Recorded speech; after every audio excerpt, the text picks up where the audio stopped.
Hello, everyone, and welcome back to the Benchwarmers Podcast. As usual, I'm joined by my co-host, Josh Sykes. It's good to be here again, Gab. Indeed it is. And this week, we are delighted to be joined by the Bradford Park Avenue manager, Mark BOWER. Mark, how are you? Very well, thank you. Good to know. And I just want to say before we start this podcast, Mark, my dad is actually a massive fan of yours, judging from your Bradford days, watching you from the Championship to the Premier League. So when I told him I got this podcast, he was delighted with it. But talking of Bradford and things like that, I think we should just crack straight on with it. Just wondering, is Bradford City, do you actually support Bradford? Yeah, I were as a kid from 6 years old. I went to watch. My dad took me down from, I think it's a pretty famous season, 87-88, when they got into the playoffs. You know, with the likes of Stuart McCall, John Henry, that team. That was my first season watching them, and it caught me from there. So for the next 7, 8, 9 years, whatever it was, until I joined. Didn't miss many home games. So, yeah, always been my team, really. Yeah. So what was it like joining your boyhood club then?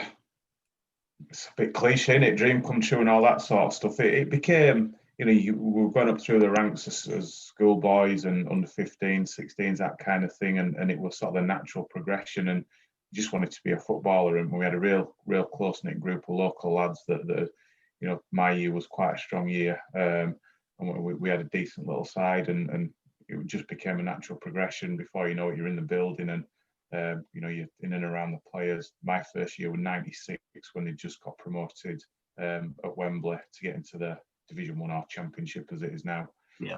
So really good time to be involved, and obviously for the first few years, then there were the progression to getting up to the Premier League.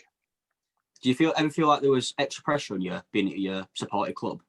No, not at all. I think for me personally, I felt I probably got cut a little bit more slack because I was a local lad, and probably quite a few people in the crowd knew me and my family and friends and that kind of thing. So I think I probably got away with a little bit more than maybe someone coming from the outside. And it meant an awful lot for me to play for the club, and I think a lot of people knew that. And when that's the case, I think you do get maybe a little bit more leverage as such than maybe some others.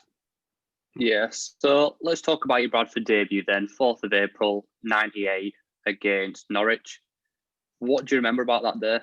I remember it quite well, actually. It was one of the first overnight trips I've ever been on as a young player, and I think there were a few injuries at the time. Back in those days, there were only 3 subs, and usually one of those were a goalkeeper, and that was the case for this game. My good mate Paul Bolland, he was one of the subs. I think Mark Prudo, the sub keeper, was another sub, and it was myself. And I think someone got injured first half, and Bolly came on, and then I think it was Wayne Jacobs went down early in the second half, and I'm looking around thinking, he's going to put me on, or he's going to put the sub keeper on. But I got the nod, came on at left back, and enjoyed it. I think we were 3-0 up at the time, but they had a team full of like Craig Bellamy, I think, Darren Eady. They were throwing everything forward, and it was a case of just trying to keep them out. So I went on, did okay. We did concede 2, but I don't think anywhere were down to me, and just really enjoyed it. Obviously playing in front of 15, 20 odd thousand, whatever it was that day. It was fantastic, and it was a nice start with a win. Yeah, I was about to say that with coming on an away team. So obviously the crowd Norwich have quite good fans. How did it actually feel coming out in front of a push from 20 to 30,000 compared to playing at youth football where, you probably wouldn't have got 1,000?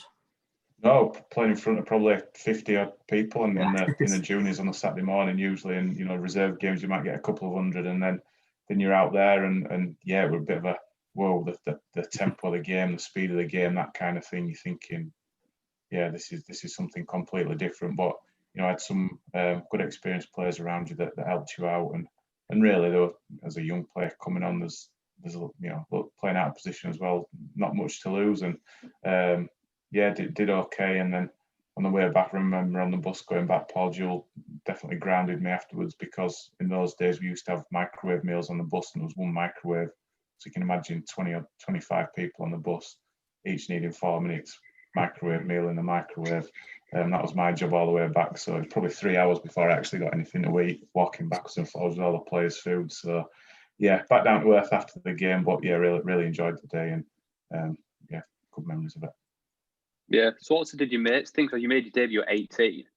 So was it go out with your mates and stuff afterwards? What did they think if they didn't play for Bradford, obviously? To be honest, most of my mates were the lads that we'd grown up with, like I say, Paul Boll and Daniel Verity, who was on the who got pro contracts at a similar time to me. That they were the mates that we sort of hung around with and went out with, and so it was sort of a natural kind of progression for some of us, and luckily enough for me, I was one of them that did that.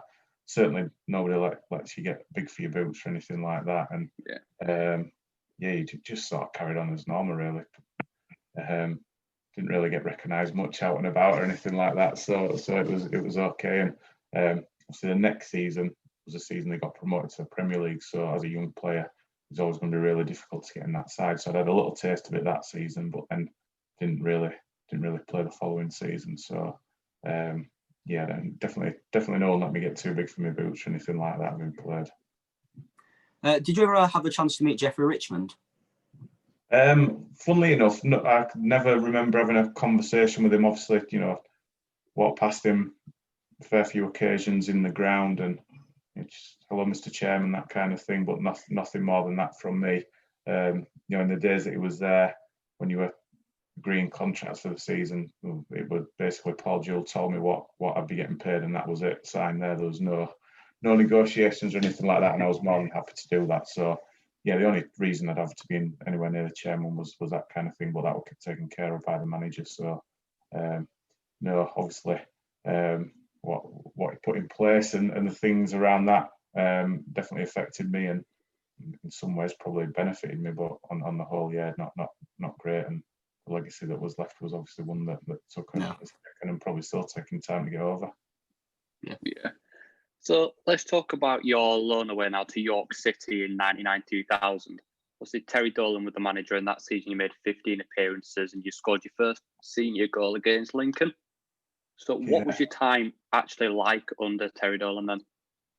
Good. I think it came about. I'd played in a reserve game against Huddersfield, and Terry Dolan was the Huddersfield reserve team manager at that point. Then a week after he got the York job, and then a week after that, so he got good links with the football club at Bradford City.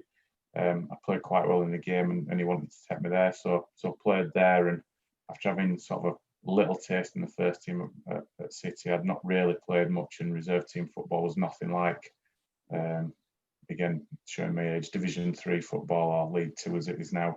To play 15 games then in a real man's league as a central defender like myself, it really good for me. You got knocked about and learn how to look after yourself and that kind of thing. Playing for a good club as well, really good setup. In fairness, at the time, City were a Premier League club, but York probably had a better infrastructure in terms of the facilities around the training ground and everything like that. So I really enjoyed it. Some good experienced old players there that I certainly took a lot from, and playing in front of 2,000, 3,000, 4,000 every week was really good for my progression and winning winning games of football when a lot mattered, going rather than a reserve game where if you played well it were all right, whereas going to York it was we need to win games. It's all about winning on a Saturday afternoon at 3 o'clock, and that certainly taught me some good habits and a really good experience. Terry Dolan came out and publicly praised you for your time on the pitch. How does it feel for a manager to come out and, publicly praise you?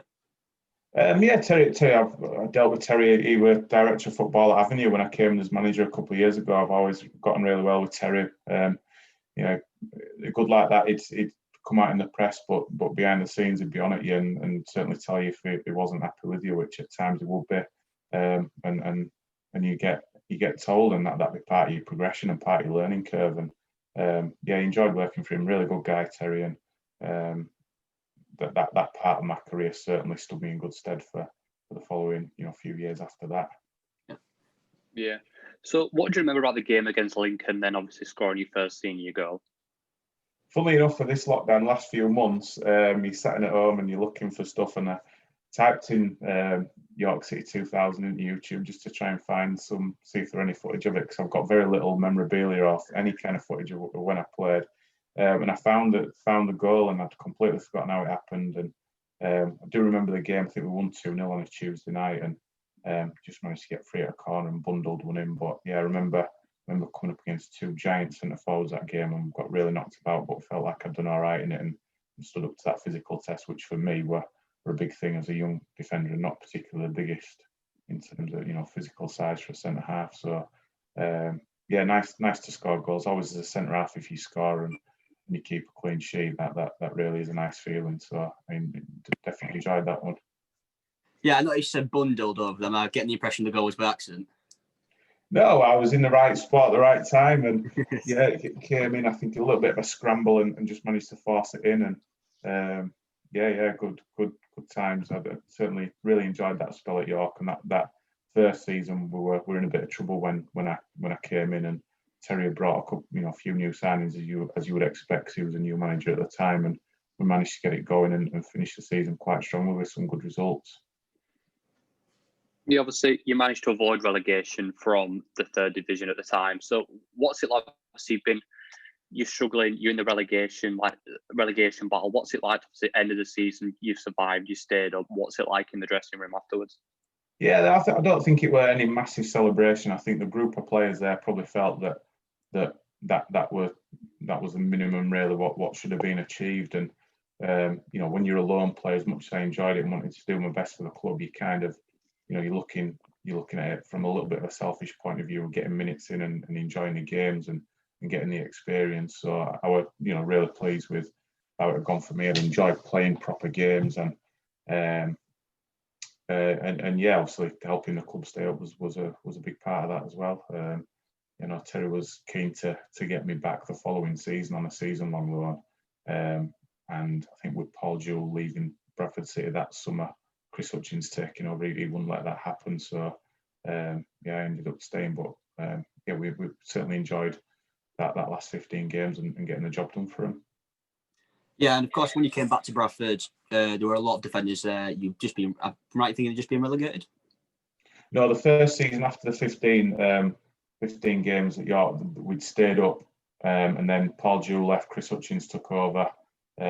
We played in the Inter-Toto Cup thing in the summer, and I'd been involved in a couple of those games and played in the League Cup as well for Hutch. But obviously, at the time they'd spent an absolute fortune on players. The chances of me playing were really slim, but he didn't want to let anyone out. So playing reserve team football again. And then when Chris Hutchins left, I think October, November time, and Jim Jeffries came in, he was more than happy to let me go out, and that's when I went back to York again. I think I played 25 odd games that season, and again we were sort of in a little bit of a battle at the wrong end of the table, but stayed up pretty comfortably. And all in all, I think 40 odd games I played for York, which was really helpful to me.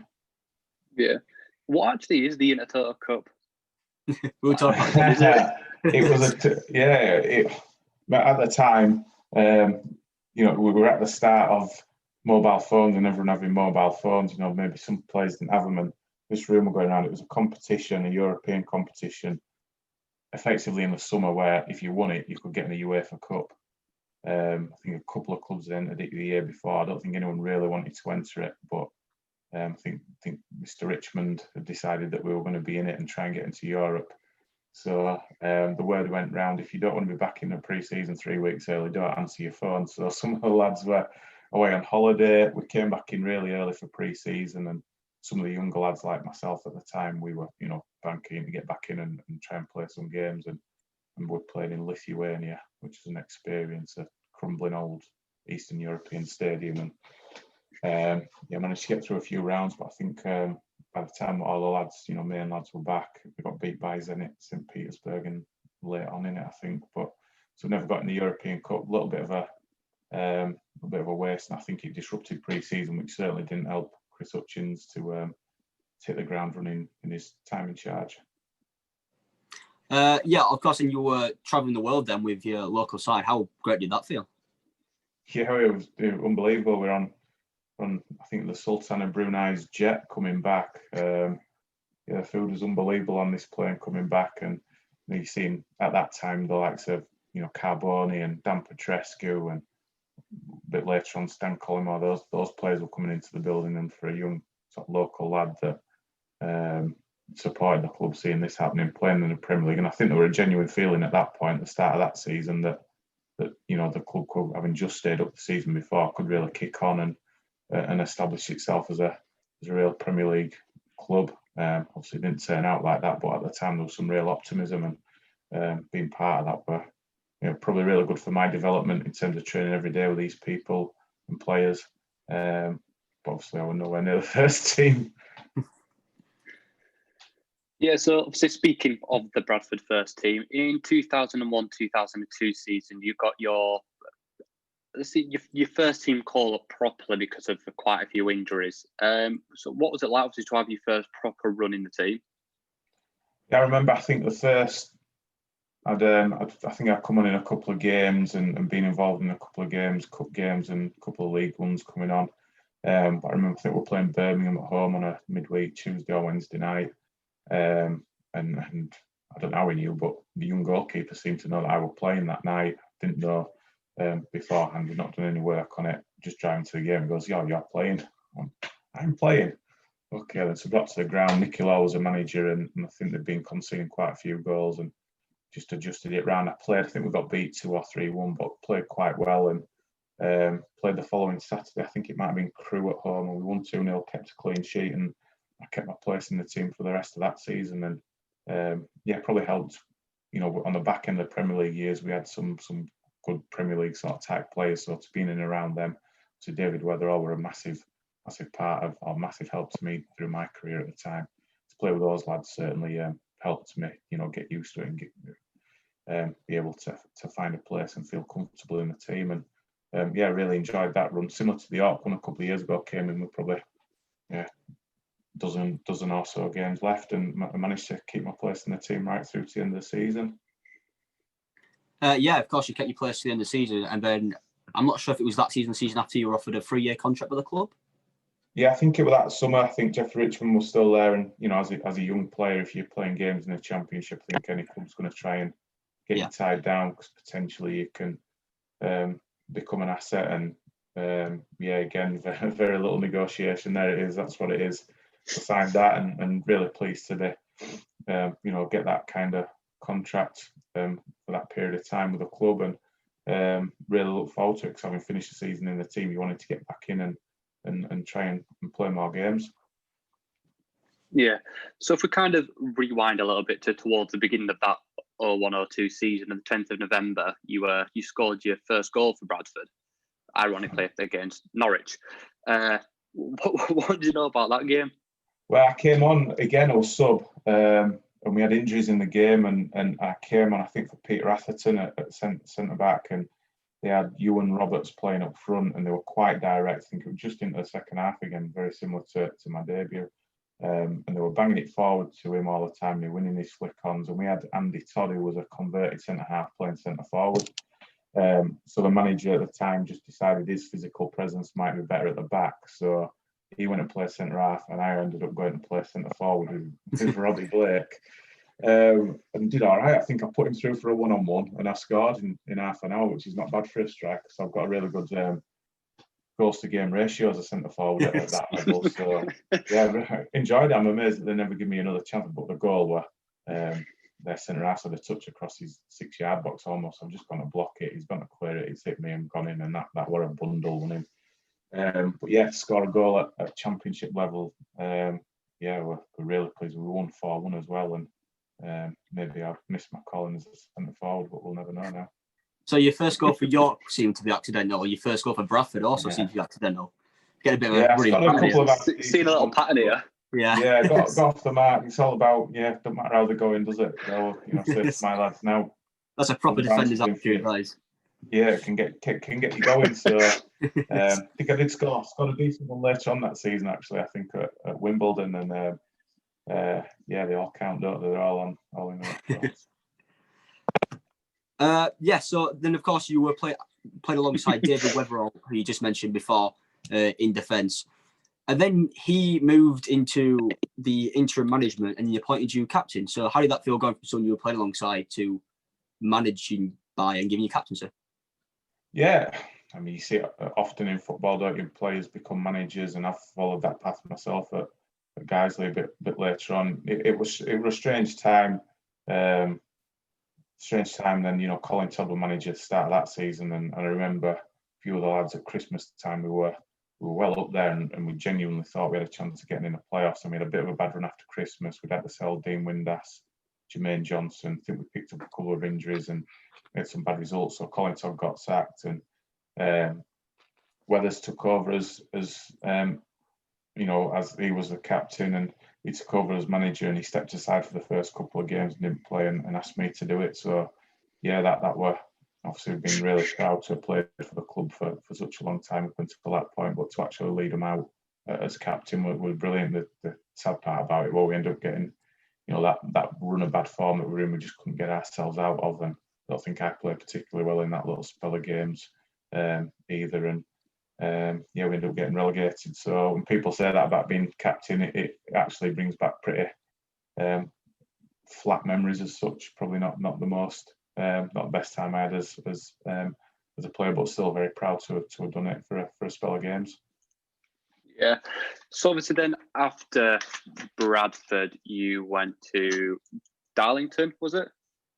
Yeah, I went to Darlington. I'd been 2009, I think. I've been at the club since 96, or 13 years, and I played a lot of games at League One level under Colin, and then when Stuart came in as manager, played a little bit at the start for him. I'd had a couple of injuries, needed a knee operation, and when I come back from that, just never felt like Stuart were, my biggest fan, and I was going to get back in the team. So yeah, naturally released us at the end of the 2009 season, and went to Darlington where Colin were manager, Colin Todd.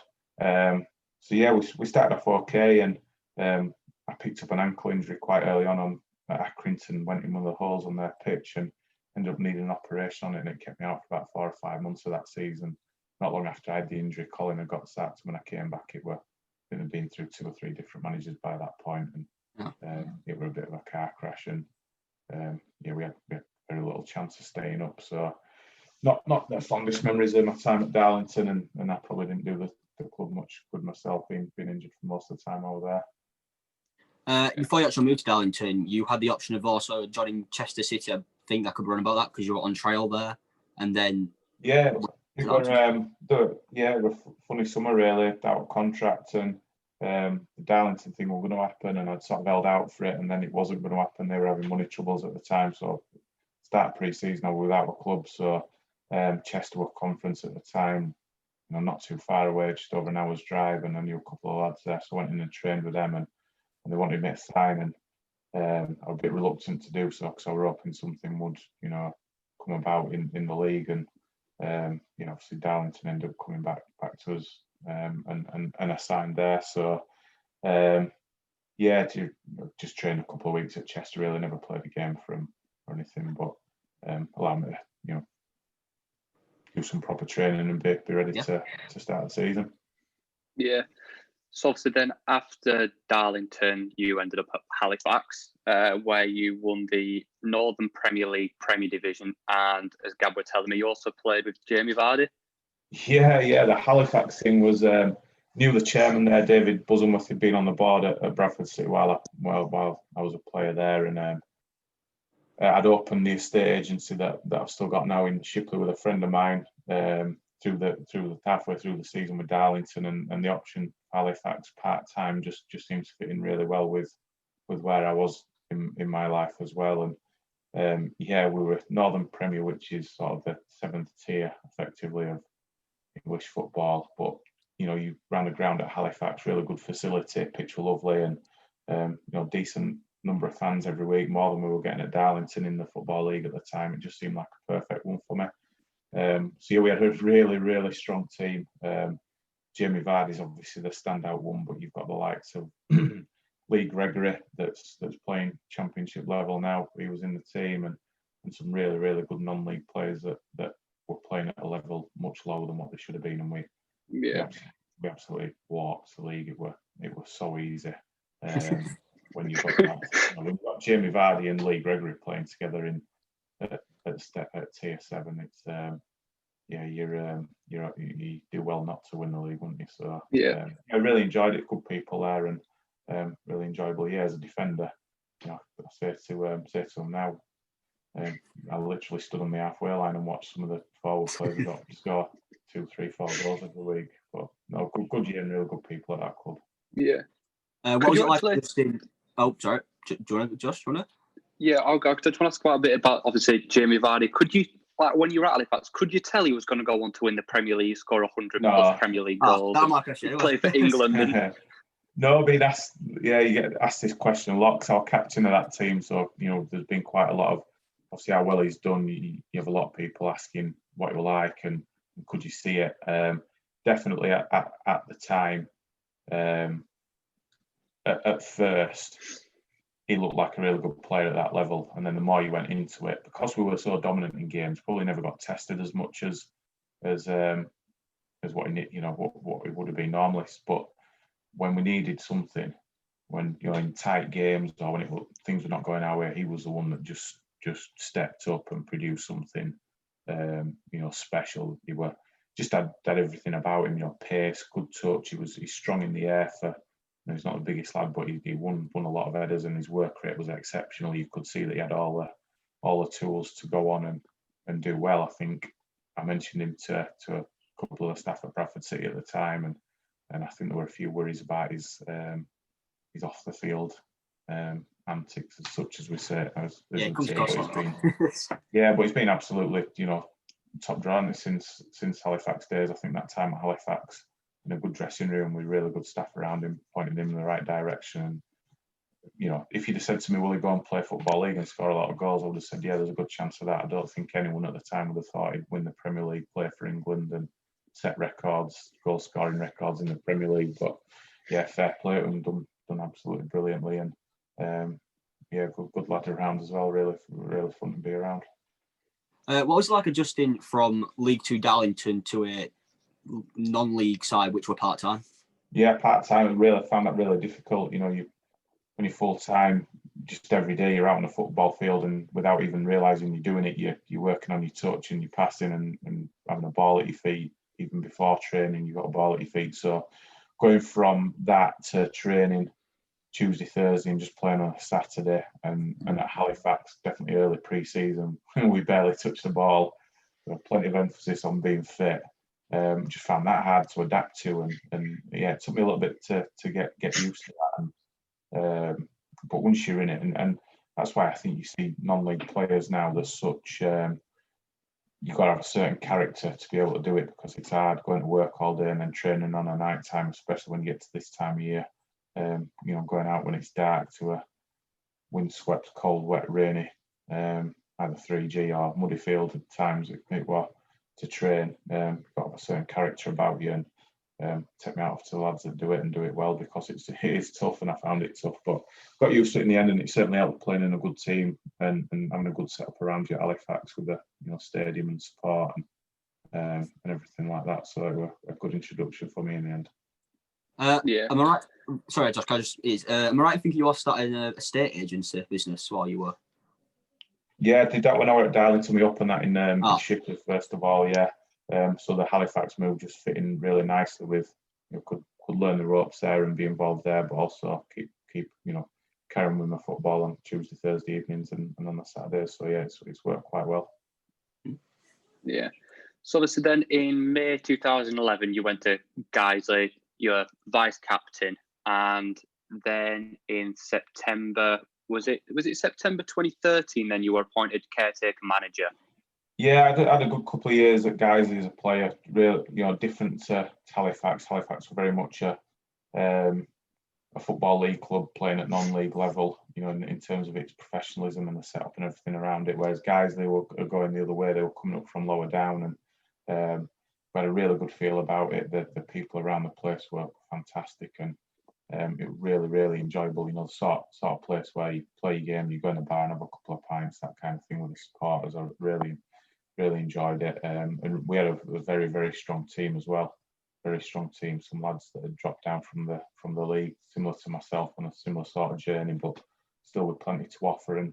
And with 2 good seasons, I think we finished second both times out in the playoffs. And then my 3rd season there, the manager moved on after 6 or 7 games, I think, and they asked me to do it on a caretaker basis, and lost both games. So I thought it'd be a short-lived thing, but they must have seen something in me and asked me to do it. for the I think rest of the season. At that point, we lost another 3. So my first 5 games as a manager, I'd lost them all. I'm thinking this is going to be embarrassing. I'm going to be gone before I know it. But managed to get a couple of lads in, or one, my assistant Danny Boschell, back to the club, who came back as a player coach, and I think we went on something daft like 17-match unbeaten run from that point. So we've gone from losing 5 in a row to a really long unbeaten run, and we turned it round, and we went from third bottom to getting the playoffs that first season. So yeah, we were real baptism of fire, but really enjoyed it, and really good club, Guiseley. I've got a quick stat I managed to find on Google somewhere here just before we move into your management thing. You got 5 goals in 21 games in the 2012/13 season. So were you still in centre back then, or did you move slightly higher up the pitch? No, I think I was set piece. I remember scored 2 in one game.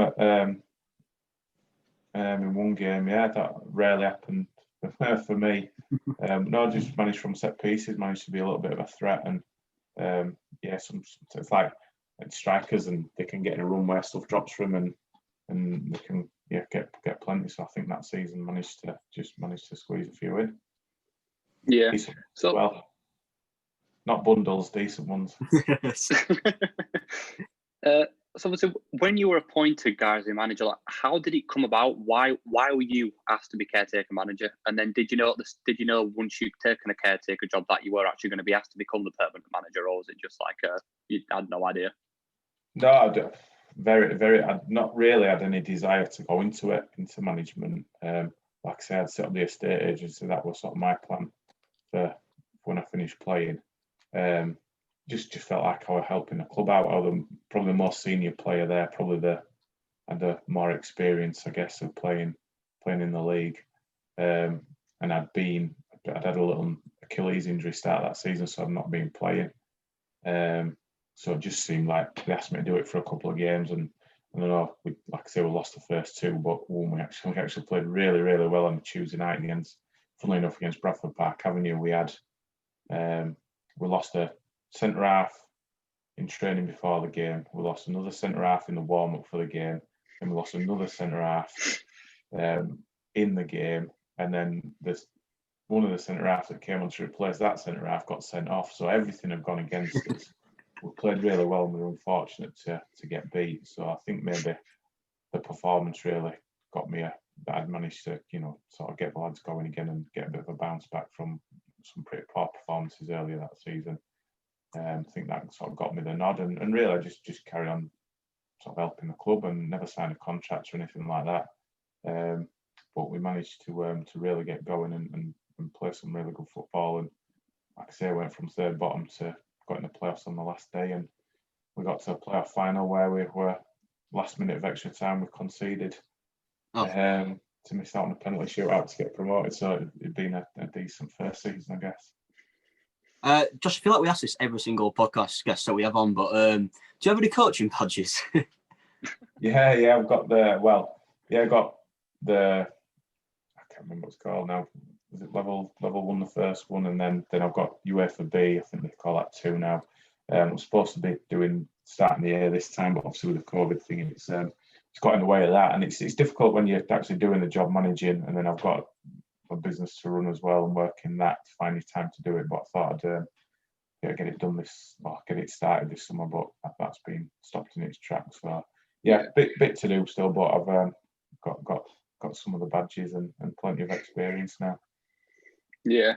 Now I was telling Gab about this earlier, and I've been really eager to get onto it. February 2016, Braintree Town. Someone's really got the town on Wikipedia on that. Oh. I actually do as well. I go, oh God, they're a bit. I didn't just find this on Wikipedia though, because I've seen a headline of a newspaper: disgraceful, unsporting behaviour. Yeah, it was. Interesting day. I mean, I think it's been sort of blown out of proportion, factually incorrect stuff being thrown around on it. We were playing Braintree, and I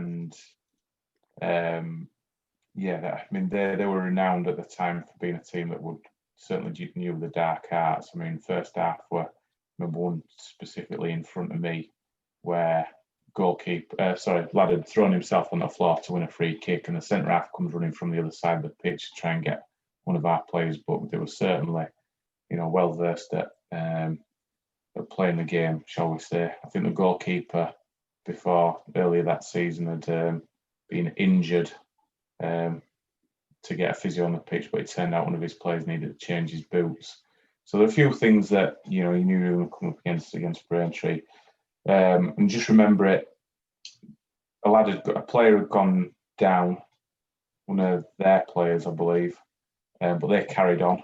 They carried on and tried to score a goal. I think they had a one-on-one which they missed, so they were more than happy to carry on at that point. We then went on the counter, and they won the ball off us, and they kicked it out for a throw-in to us for their player to get treatment.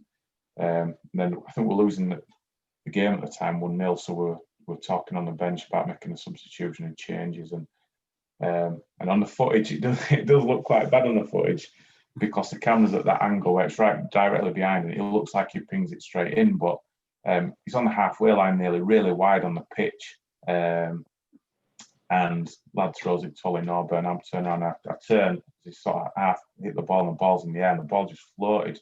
The goalkeeper just seemed to stand there, make no effort to get the ball, to stop it going in, just let it go in the net. And then we were left with a decision to make. Should we? A lot of our bench was saying, he's just let it go in. He's just let it go in. You can't, obviously Braintree were wanting us to allow them to score a goal. Referee messed around and made it last for 10 minutes or so. It seemed it was just a chaos. And we decided at the time that it was, they'd made no effort to stop the ball going in the goal. Why should we make the effort to let them score one? Having watched it back, and you wonder, did you make the right decision? But we made it for the right reasons.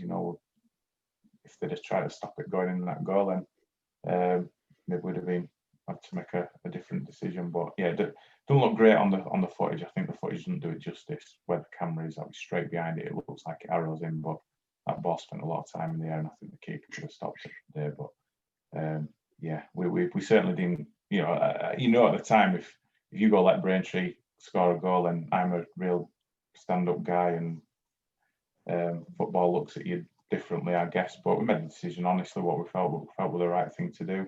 If it happened again, who knows what the decision would be. But yeah, people in football have got a funny way of people are happy to throw themselves on the floor and try and get people booked and sent off for doing nothing. But that was seen as a big no-no. But yeah, if you played that over again, who knows, might have done it differently, but we did it honestly. Well, the Guiseley chairman, Phil Rogerson, released a statement the week after saying how they weren't about fair play and things like that, and how they were not really in line with it and whatever.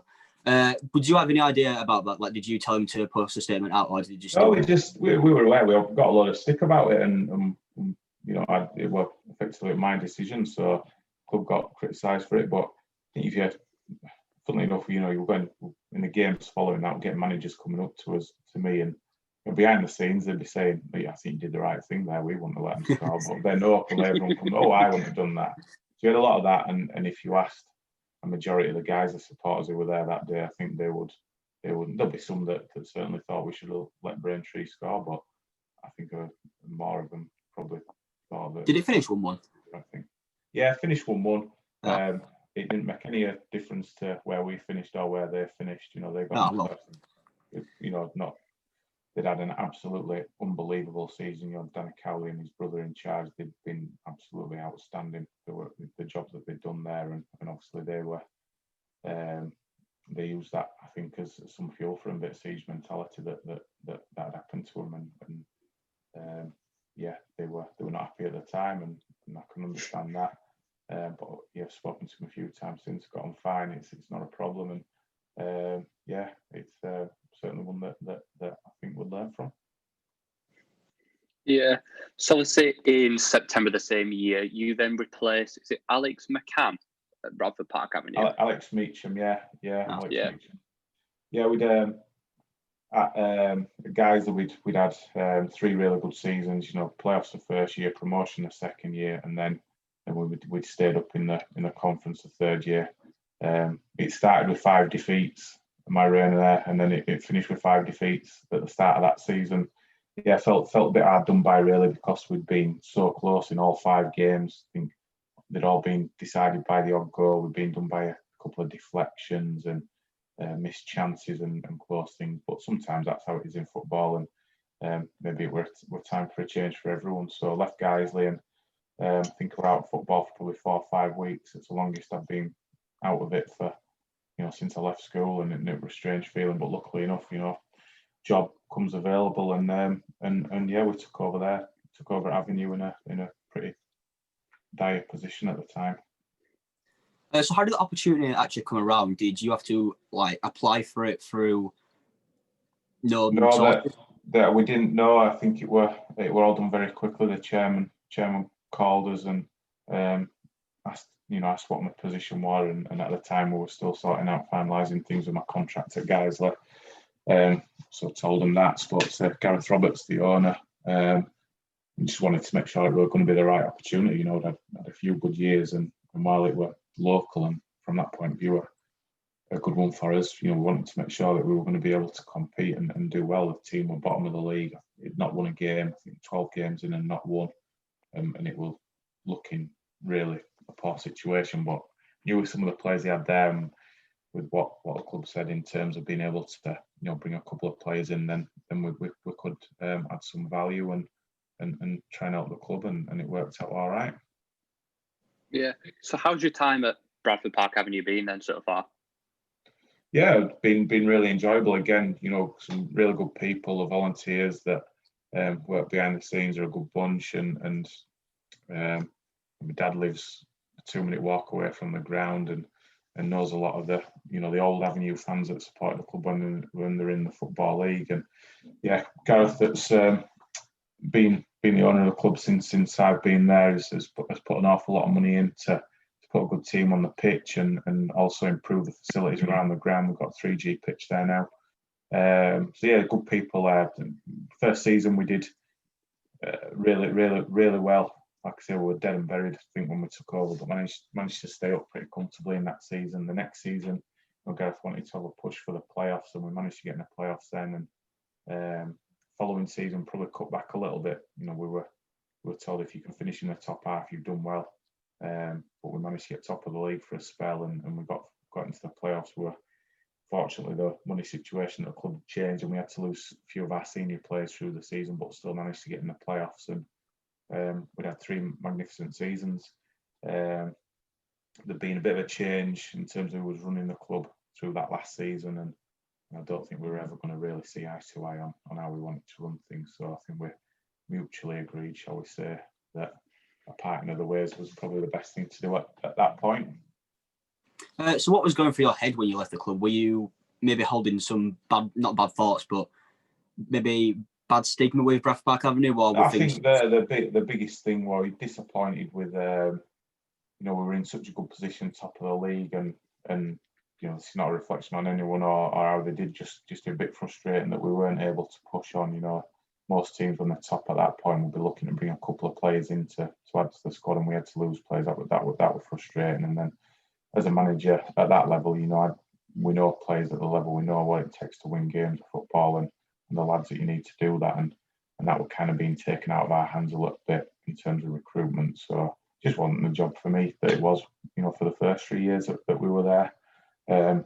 So I thought it would best for everyone for us to move on. But yeah, fantastic memories of those first 3 years, staying up, and then 2 playoff campaigns was, for the budget that we had, was really good, and something that we were management team we were all proud of when I left.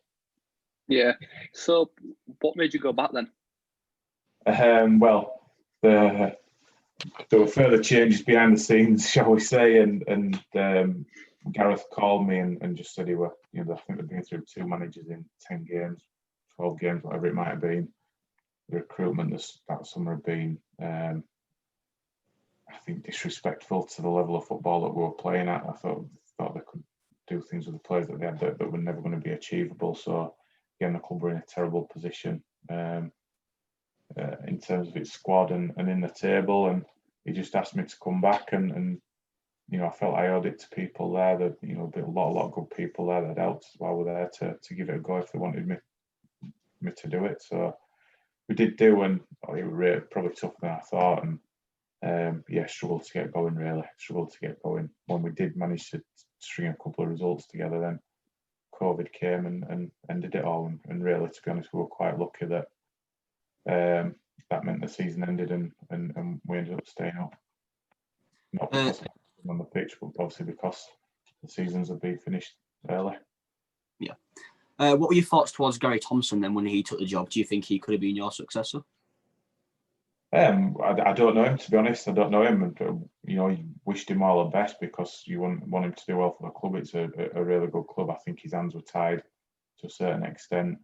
He took on the job that effectively I didn't really want because we knew how tough it was going to be, and I don't think it's a fair sort of reflection on him what happened, because I think he probably took on a little bit of an impossible job, really. So I'm sure he learnt some lessons. You learn lessons quickly in management, and hopefully that stands him in good stead for what he does moving forward. Yeah. So obviously let's talk a little bit about this season now. So currently you are 9th in the National League North, 5 points in your last 5 games, with Lewis Knight as your top scorer. Obviously, he scored 2 goals last night when you drew to Fylde.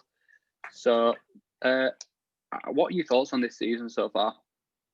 I've been really pleased with them. I think we've got quite a young squad. We've managed to get we needed some experience through the core of our team to help them. We've got some really good, promising young players.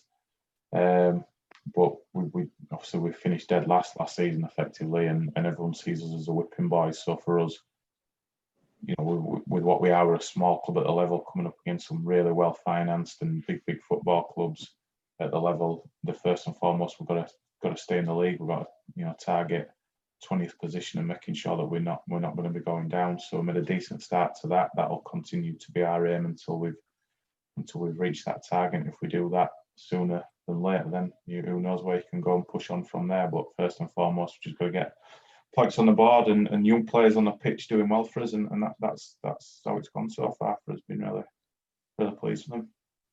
How much of a boost was it with Adam Nowakowski? I'm not sure how to pronounce his name, to be completely honest. Obviously signing for £1. £1 a week or £1 per game? £1 a week. Genuinely signed for £1 a week. That's all he's getting. No travel expenses, nothing like that. We just, we're running a tight ship, and we brought in a couple of senior players that meant there was very little left to bring anyone else in. Adam just, wanted to keep Adam, but we just had very little for him, and he's got a decent job. He's a good character, and a lot of lads at non-league level, the football's a release for him and what they want to do. And we brought back a few players that, Adam knew were good in the dressing room and really good characters and the sort of people that you want to be working with. So he just said he could do it for that. So as a manager, if someone's offering to take 38 quid out your budget over the course of the season, then you've got to take it, haven't you? So yeah, he's been really useful for us as well. Plays a few positions. He went up front, didn't he? But I thought he was a defensive midfielder. Yeah, he can play centre half in midfield. He's been a bit of an emergency striker for us at times, but in certain games he's been really useful for us. Holds the ball up well, and he's a physical presence. So he's a great one to have around. And in the dressing room, good lad. He can play a few positions, which for a manager is really useful. And obviously, he's no drain on my budget. So he's really appreciative to him for doing it. It's a fantastic gesture at this time when lads at our level, not at our club, but they can be earning £400-500 a week. Yeah, I think probably one of the last things from me is obviously you play Leamington at home in 10 days' time. What are your thoughts going into the game? Obviously, you've got 10 days to prepare now for it because you're not playing this weekend. So, what are your thoughts going into the game? Sorry, we've got the Osset. Yeah, we've had, we've got a small squad, and we've had lads that have played. I think we've played Saturday, Tuesday for 3 weeks now, and on a small squad, we've got some older players, picked up a few niggling injuries. So first and foremost, we're giving those lads a breather, a couple of nights off and let them refresh over the weekend. And then lads that have not been playing as much because we've not been training as much because of all the games, they need a game. So that game's for the lads that have not been playing. Got a few trialists coming along as well to have a look at. So yeah, preparation for the Leamington game first and foremost, bit of rest for the players, and then back in Tuesday, Thursday next week. Yeah. Obviously, then you have trialists coming in for this Oxford game on Friday. Is it Friday? Yeah, Friday night. Yeah. How do a club, because Bradford Park Avenue are a part-time club, how do a part-time club like Bradford Park Avenue find the signings to play at the right level? Because there are some, I believe, is there any full-time clubs in the league? Yeah, there's York are full-time, Kidderminster, there's a few that are full-time, so Gloucester another one, so probably 5 or 6 that are full-time. I think there's a couple of others that have a little mix of it where they'll train on a Monday morning, then Tuesday, Thursday night. So it's a very professional league. It's well run. We analyse games. We've got the GPS data stuff that we track players, stats and everything like that. So there's a lot of hard work going on behind the scenes to make this a really strong league. But in terms of getting players in, they'll come from a variety of places. Other clubs at this level of players that we know that we've seen play. We have agents ringing us. Agents are all over young players at this level because are they the next Jamie Vardy, Lee Gregory? So we have agents putting players to us. People write to the club.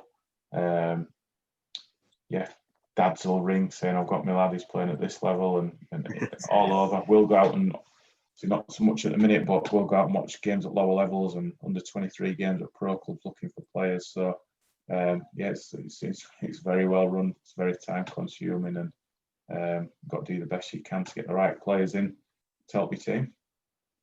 And the final thing from me and Josh were talking about this briefly before the podcast. Again, I'm not sure to pronounce his name. Is it Jon or Jon Ibrian? Yeah, Jon, yeah. How was that signing come about from the Romanian? Well, again, an agent had a few players. We were short of a striker. Probably about 6 weeks ago, he first came in. We'd had a 2 week off with because we'd had a couple of COVID cases in the dressing room, so we'd been off for 2 weeks.